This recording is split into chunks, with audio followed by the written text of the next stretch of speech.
આજે પાલિતાણા નગરપાલિકા ખાતે સેવા સેતુ કાર્યક્રમ સરકાર દ્વારા રાખવામાં આવેલ હતો। આ કાર્યક્રમના પાલિતાણા નગરપાલિકાના ઉપપ્રમુખ અમિતભાઈ પ્રબતાણીના અધ્યક્ષ સ્થાને રાખવામાં આવેલ હતો।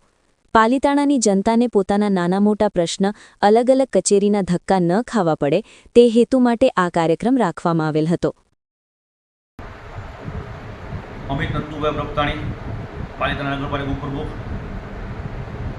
સરકારશ્રી દ્વારા સેવા સેતુનો કાર્યક્રમ દર મહિને યોજવામાં આવે છે। એના અનુસંધાને પાલિતાણા નગરપાલિકા દ્વારા સેવા સેતુનો કાર્યક્રમ અત્રેથી કરવામાં આવ્યો છે।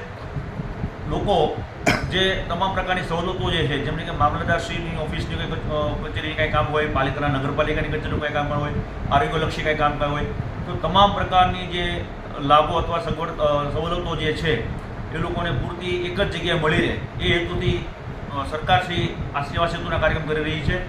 તો આમાં બહોળી સંખ્યામાં લોકોએ લાભ લઈ અને જે કામગીરી જે છે એમને જે મામલતદાર ઓફિસ સુધી જવું પડતું હોય, નગરપાલિકા સુધી જવું પડતું હોય કે પછી આરોગ્ય સુધી જવું પડતું હોય, એ તમામ એક જ જગ્યાએ તમામ પ્રકારની સેવાઓ મળી રહે એ હેતુથી સરકારશ્રી કામગીરી કરી છે અને એની માટે પાલિતાણા નગરપાલિકા તમામ પ્રકારની કામગીરી કરી રહી છે। તો આમાં બહોળી સંખ્યામાં લોકો લાભ લે એવી આપ સૌને મારી નમ્ર વિનંતી છે।